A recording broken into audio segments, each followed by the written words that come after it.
अस्सलाम वालेकुम वरहमतुल्लाहि वबरकातुहू। ईद का सीज़न चल रहा है, रमज़ान शरीफ का बाबरकत महीना है, आपके रोज़े चल रहे हैं और मैं आपका मुआलिज हूँ। आपको टिप्स बताता हूँ, छोटी छोटी रेमेडीज़ बताता हूँ, आपको एहतियात के तरीके बताता हूँ, आपकी सेहत से मुतल्लिक बात करता हूँ। मैं हूँ हकीम सैयद अब्दुल अज़ीज़ बुखारी। आज मैं जो वीडियो लेकर आया हूँ ये उन मरीज़ों के लिए है जो हार्ट पेशेंट हैं। जी, तो अगर आप दिल के मरीज़ हैं, अगर आपको दिल का मसला है तो ईद पर आपने 5 चीज़ों से मुकम्मल परहेज़ करना है, वरना ये ईद जो है आपको हॉस्पिटल में गुजारना, खुदा न खास्ता गुजारना पड़ सकती है।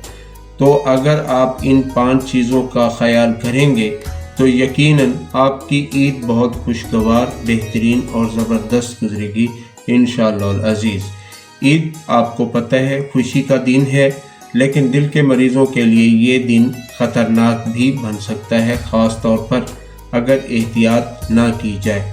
साइंसी तौर पर ज़्यादा जो है चिकनाई, नमक और मीठा खाने से ब्लड प्रेशर अचानक बढ़ सकता है, कोलेस्ट्रॉल लेवल आपका ऊपर जा सकता है, दिल पर इजाफी बोझ पड़ सकता है, खून गाढ़ा हो सकता है।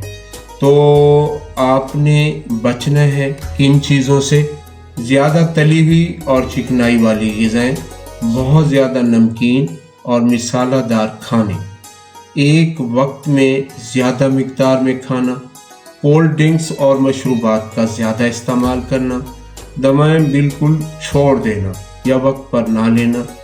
तो रमज़ान के बाद जिस्म जो है वो खाना चूँकि हम कम खाते हैं, रमज़ानुल मुबारक में मैदा ज़्यादा तौर खाली ही रह जाता है, 12 घंटे तो लाजमन उसमें वक्फ़ा आ ही जाता है। तो रमज़ान के बाद जिस्म कम खाने का आदी हो जाता है।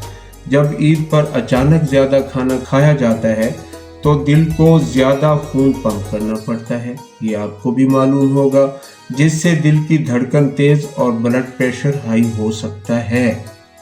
ख़ास तौर पर वो लोग जिन्हें हाई ब्लड प्रेशर है, बाईपास हो चुका है, दिल में स्टंट पड़ चुके हैं या पहले कोई हार्ट अटैक हो चुका है, इन्हें ख़ास एहतियात करने की ज़रूरत है। तो करना क्या है? हल्का और कम मिक़दार में खाएं, पानी मुनासिब मिक़दार में पिएं, वॉक ज़रूर करें, दवाएं वक्त पर लें, अचानक ज़्यादा जज्बाती या जिस्मानी दबाव से बचें। ये वो चीज़ें हैं जिनके करने से आपकी ईद खुशगवार हो सकती है। याद रखिए कि ये ईद आपकी खुशियों भरी ईद है।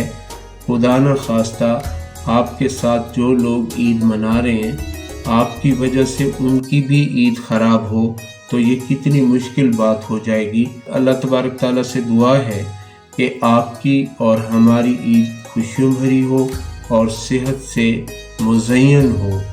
अल्लाह ताला हमारी इस ईद को अपनी बारगाह इलाहिया में कबूल फरमाए, हमारी इबादत को अपनी बारगाह में कबूल फरमाए और हमें सेहत वाली लंबी उम्र अता फरमाए। आमीन। इजाज़त चाहूँगा, अगर वीडियो पसंद आई हो तो इसको शेयर कर दें, लाइक कर दें और मेरे चैनल को सब्सक्राइब कर दें ताकि आपको अच्छी वीडियो देखने को मिले। वस्सलाम।